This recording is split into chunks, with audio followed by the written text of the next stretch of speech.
Sveiki gyvi, sveiki gyvi. Šiandien gaminsime 2 rūšių duoną. Kaip ir duona bus 60% drėgnumo, tai yra 60% jos masės sudarys vanduo. Duonai tešlą darysime kiekvienos rūšies duonai po 1 kg tešlos. Tik tai naudosiu 2 rūšių raugą. Vienas raugas bus pilno grūdo kvietinių miltų, o kitas raugas bus grinai tokių kvietinių miltų, kur parduotuvėje kiekvieną dieną galim nusipirkti. Tas vadinamas 550D markės malsenos. Čia irgi malsenos, tik viso grūdo kvietiniai miltai. Pasižiūrėsim, kaip jos iškepus skirsis ant skonio, ant vaizdo, nes aš esu duonos kepyboje naujokas. Pačiam įdomu, eksperimentuoju ir darau visokius dalykus. Tai darysim pagal vieną ir tą patį receptą, tik tai skirsis ingredientai miltai ir aišku raugas. Tai pradedam gal gaminti nuo viso grūdo kvietinių miltų. Taip, pasidedam ir atsveriam vandenį. Mums reikės 330 gramų vandens kilogramo pagaminti kilogramui. Taip, o labai taikliai 330. Dabar paimam viso grūdo raugą ir jo mums reikės 110 gramų. Ir dedam 110 gramų raugo. Taip, 110 gramų raugo. Taip. Dabar sekantis ingredientas bus miltai. Mums reikės 550 gramų miltų. Gal čia nemažai, tai pilsiu tiesiai iš poko, neskubėdamas. Tai 550. 550 gramų milto. Ir ką dabar, mums dar bus reikalinga druska, bet mes druskos iš karto nedėsim. Tešlą gaminsiu neminkydamas, naudosiu tą vadinamą metodą, kai raugas padaro visą darbą ir apjungia tešlą. Aišku, galima būtų ją minkyti arba su minkimo mašina arba rankomis. Tai gal būtų greitesnis procesas, bet mes darom tuo lėtesniu metodu ir tikimės, kad duona bus skanesnė, natūraliai sulipusi, be jokių minkimų. Ir aišku, kitas pliusas, rankos lieka švarios. Tai žiūrėkit, mes tokį padarome. Tokie gabalai nesulypę, tokie nevientisi. Tokie susivynioja mums kaip ir tešla, bet žinokit, nepergyvenkite, pamatysite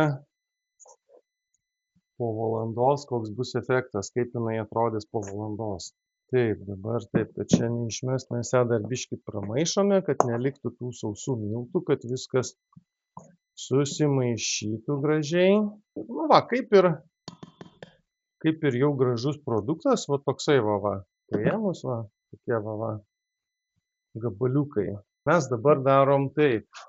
Ir ką mes paėmam tokias, nusipirkau specialiai didelėm indam uždengti dušo kepurėlės. Uždengiam tokią kepurėlę ir paliekam valandėlį šitą tešlą pastovėti. Pamatysite, po valandos bus stebuklas. Tešloj bus toks gliuteninis tinklas, jinai pasidarys vientisa ir graži. Virtuvės temperatūroje tiesiog pastatome ir ją paliekame. Ir dabar ką, pradedam kitą tešlą daryti. Tai kepsime 2 kepaliukus duonos. Tai dabar į kitą indą vėlgi paimam dabar 330 gramų pasveriam vandens. 330 ir dabar paimam šaukštą ir pasveriam 110 gramų kvietinio raugo. Irgi va gražus toksai va, užbūvęs. Nu, va, 110 gramų kvietinio raugo. Ir dabar įpilam 550 gramų kvietinių miltų. Čia jau turėtų būti šviesi duonelė. Nu va, mūsų 550 gramų. Ir vėlgi viską išmaišome. Nu ir ką, jau beveik tešla ir paruošta, va, kaip ir praeitos duonos, kur viso grūdo, tai panašiai gavosi va tokie va, kaip ir palaidi gabalai, kurie raugo pagalba sulips valandos bėgyje, pasidarys toks gliuteno vadinamas tinklas, jinai pasidarys monolitiškai ir vientisa. Kaip ir padaryta viskas. Dabar įjungsime kantrybę ir valandėlę duosime jai pastovėti. Dušo kepurėlę firminę, spalvota, graži, uždedam ir paliekam jai bręsti. Tai sveiki, praėjo jau valanda, o gal net ir daugiau, užsilakščiau su reikalais. Tai ir pasižiūrim, kas čia mums gavosi. Pradžioj pasiėmiau šitą viso grūdo duoną. Tai va, kas mums gavosi tokia, ne tokia, ko aš tikėjusi, bet panašiai. Paimam, dadedam druskos ir kepsim. Eksperimentuosim, kas čia gausis dabar. Tai ką, paimam tešlą, kas čia mums pristovėjo ir bandom ją sumaišom. Atsvėriau 10 gramų druskos, įdedu druską, bandom dabar druską išmaišyti. Paliksim dar pastovėti kambario temperatūroje, turbūt iki vakaro kokias 4 valandas geras, kol padidės tešla. Tai bandom čia patogiau, gal pasibarstom ant stalo milto. Bandom ją taip iškočioti ir daug gal nereikia, nepersistengti. Jinai dar turės pavaikščioti. Pastovėti, pavaikščioti, paaugti. Mūsų raugas turi daryti darbą ir ją sukelti. Tikėkime, ten druska gerai įsimaišė. Dabar į tą patį indą biškį pabarstau, kad neliptų prie dugno. Ir įdedu šitą gabaliuką ir uždengiu savo celofanu, kad nesudžiūtų, ir pastatau vėl šiltai virtuvės temperatūroje. Kokiom, nežinau, 3-4 valandom turi pasikelt ir pasidaryti vos ne dvigubos apimties tešla. Taip, ką mes dabar toj grinoj kvietiniai gavome, va štai tokia va, irgi. Be jokių minkimų, be nieko, pasižiūrėkit, pasidarė va toks va, štai puikus, kaip gliuteno tinklas, kaip ir galim sakyti, kad tešla tokia kaip ir patisusi be maišymo sulipo. Šitą žiūriu tokia biški lipnesnė, ta stangresnė gavosi. Taip, dabar mes imam ją iš indo. Dar pamiršau, įdedam prieš tai 10 gramų atsvėriau druskos. Įdedam druską į tešlą. Druską nedėjau prieš tai, kad nekliudytų šitam procesui gliuteno gaminimosi, kai pasidaro tas gliuteno tinklelis ir tešla pasidaro vienalytė masė. Tai va, štai druską dėkite visuomet po to, kai pastovi. Aišku, jeigu jūs naudojate mikserį, tą vadinamą minkyklę, arba minkot rankomis iš karto, tai manau nesvarbu, galite dėti druską ir iš karto. Jinai nepamaišys, o kai naudoju natūralų tą metodą, tai druską geriau dėti, kai jau susidaro tas gliuteno tinklelis. Taip, tai mes čia bandom tą tešlą gražiai išimti. Dabar bandom išimti ant stalo. Čia dar kažkiek tai liko tos tešlos ir ją gerai išminkysim ant stalo. Taip, čia aišku, kvietinė tešla jinai visiškai kitokia negu viso grūdo, jinai tokia daug švelnesnė, minkštesnė, tokia lankstesnė, gražiau minkosi. Įdomu, kokia bus duona. Dar iš viso grūdo niekados nekepiau, visuomet būna ten tokie miksai. Miltai su viso grūdo maišomi, čia grinai padariau viso grūdo tešlą. Įdomu bus pamatyti rytoj skirtumą. Tai va, tešlą praminkėme, suformavom tokį gražų gabaliuką. Dabar vėl, kad neprilyptų, biškį pabarstysiu, išbarstysiu miltai savo indą. Dedam ir uždengsiu kepurėlę, kad nedžiūtų ir pastatysiu kilti 4-5 valandom arba, sakykime, iki šio vakaro, kad kol padidės išaugs masė 2 kartus. Tai kas, sveiki sugrįžę, jau praėjo 5 valandos, o gal ir šiek tiek daugiau, tiksliai nenuiminėjau, taip, pasižiūrim, pradedam mes nuo šitos viso grūdo tešlos. O, bratka, žiūrėkit, kaip išsikėlė, čia turbūt daugiau kaip 2 kartus pasikėlė, vau, kaip smagu matyti, o, gerai. Taip, dabar darom tokį dalyką. Mes ją iškočiosim, sulankstysim ir sudėsim į šaldytuvą per naktį fermentuotis. Ir dabar daug kočiot nereikia, jinai pas mus iškočiota. Antras blynas jau turbūt bus netoks prisvilęs kaip pirmas. Taip, tai aš bandau ją tada taip sulenkiu. Suvynioju, galus taip užspaudžiu, čia mums pasisekė, taip, dabar kitą pusę, pasidariau dabar, neradau kažkokių tai specialių indelių, tokius radau, įklojau merliuku. Nežinau, gal biškį ir per didelį, paskui gal kažką susirasiu kitko. Taip, dabar mes padedam, pabarstom čia ant marlės miltų.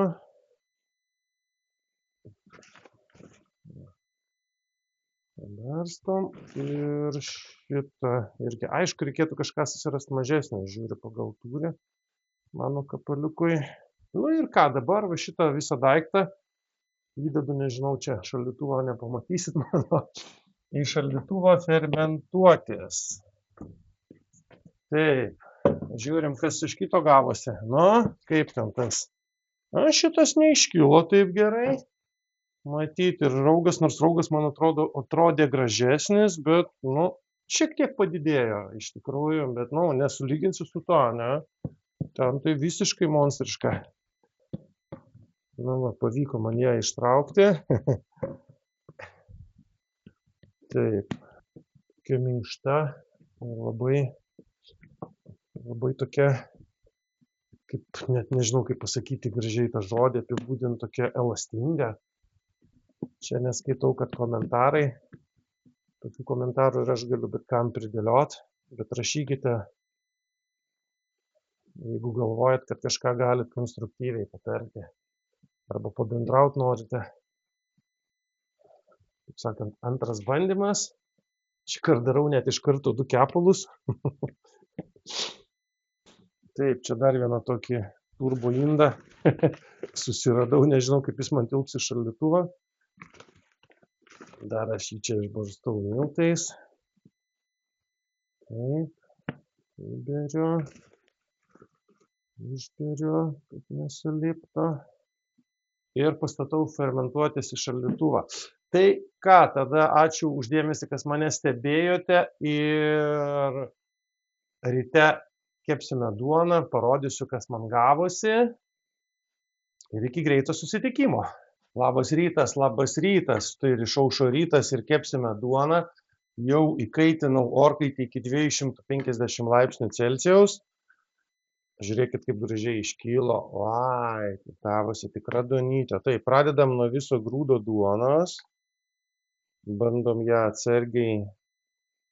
Žinau, čia toks savadarbis, gal kažkaip išimsiu. Ir kepsiu vėl savo stiklinėje, tokioje stiklinėm indę, kad neišeitų garas. Čia žiūriu gražiai trūkus, aš per tą vietą dar biškį ją įpjausiu. Netinkamas, aišku, instrumentas šitiem dalykam, bet gal ateiti kažką įsigysiu. Taip, uždengiu indą ir statau į 250 laipsnių kaitintą orkaitę. Taip, o kepsim iškart ir sekantį mūsų kepaliuką. Tik šį kartą pabandysiu kepti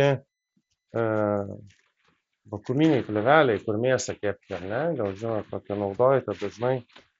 Čia atsipjoviau tokį gabaliuką ir bandau šitą baltą. Neiškylo taip gerai. Nežinau, kodėl. Gal tas raugas dar nėra visiškai toks tinkamas. Šiek tiek pakilo, bet bandysim, kas gavosi, iškepsim. Pasižiūrėsim savo eksperimentą. Irgi gražiai, va tai va, įdedu. Oi, pamiršau. Čia įpjaunu.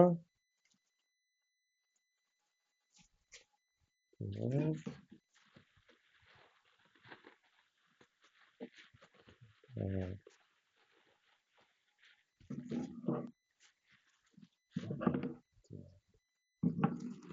Vantelės. Žinau, kaip čia dabar ant smūgio nesugalvoju užrišti. Ką čia man dabar padaryti? Iš gal svorius prispausti, kad žiūrėsim, ar man kažkas pavyks ar ne. Ir dedu šalimais orkaitę prie tos duonos. Taip, laikmatis nustatytas 15 minučių. Laukiam, kas bus. Tai va, mūsų jau kaip ir duona iškepė, reikia dabar ją dar apskrudinti. Dar 15 minučių palaikyti tokioj pačioj temperatūrai. Tik tai tam aš nuimsiu šitą dangtį, kad jau dabar apskrūstų. Taip, žiūriu, gražiai išsikėlė duonelė. Taip, mes dabar nuimam šitą stiklinį ir ištraukiam ją iš plėvelės. Šitą duoną, kur čia mūsų lentelė.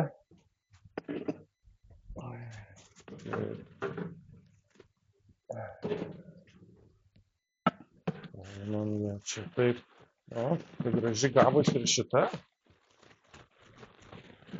Mūsų balta duona kvietinė irgi gražiai atrodo. Taip, mes ją dabar įdedam dar atgal 15 minučių. Taip. Užstatom. Čia mūsų temperatūra. Taip, įjungiam. Taip, dar 250. Ir 15 minučių. Nu va, prašau. Ir važiuojam. Taip, turėtų gautis puikiai graži ir skani duona. Po 15 minučių pamatysime. Ką? Dublis 255. Scena pirma, paskutinė. Taip, tai ką, sulaukėme mes jau dar 15 minučių. Išjungiau jau ir žiūrėkit, koks grožis. Tai ištraukiu pirmą viso grūdo. Išimsime. Ai, nežinau, tai padėsiu. Taip. Ir ne ką prastesnė gavosi, žinokit, ir kvietinė mūsų duona. Va, štai koks grožis. Padėsim čia ją ataušti. O, nu super, aš labai patenkintas. Kaip antras blynas. Tai atrodo puikiai. paskrūdusi, apskrūdusi, išsikilusi, iškilo šita taip pat. Orkaitė gavosi toks pat tūris kaip anos, nors pradžioje atrodė tokia mažesnė. Bet kepimo metu iškilo, išgražėjo, nu super. Nu ką, tada dar palaukiam keletą minučių, kol atauš, tada pjausim ir bandysim ragauti. Na tai ką, duonelė jau mūsų atšalo, pasižiūrėkite tokia graži. O, čia kvietinė. O čia viso grūdo. Abidvi gražios, abidvi fainos, abidvi skirtingos. Ką pabandom paimti, nu kaip mes čia viską darom nuo viso grūdo, kai pabandom prapjauti viso grūdo duoną. Peilis, o, kaip gražiai. Pasižiūrėkit, o, kokia gražiai. Kvepia. O, tai paragausime, ar plūtelė jos skani.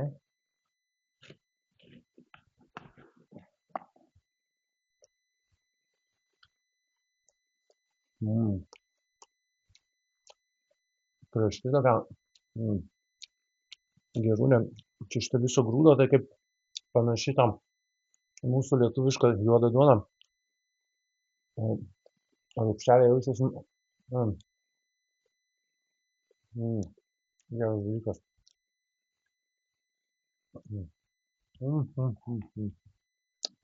Dabar pabandom pasižiūrėti, kaip atrodo šviesa. Na, girdite trašką.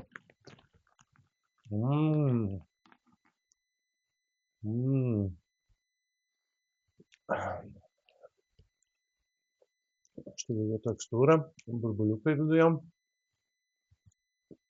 Turėtų būti gera. Tai paragausim. Kampuką šitos. Daug nenoriu valgyti. Paragavimui po kampelį. Dar karšta. Nu, reikia palaukti dar, kol jinai atvės, iš tikrųjų, kad tam tikrą skonį.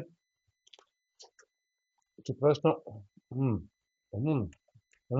Šitą kaip šviesių duoną, bet skonis visai kitas kaip parduotuvėje pirktos. O dar uždėjus šviestuvą, apie balto sūrio, apsivalgymas. Arba su guliašu kokiu.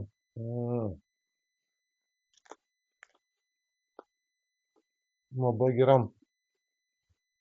Kaip antras blynas, tai užskaitau. Aišku, galim tobulėti, kepti dar geresnio, dar puresnio, bet čia viskas ateis su laiku. Labai džiaugiuosi, kad pavyko. Ir kviečiu ir jūs irgi bandyti, rašyti, ar gavosi. Ir iki sekančio karto.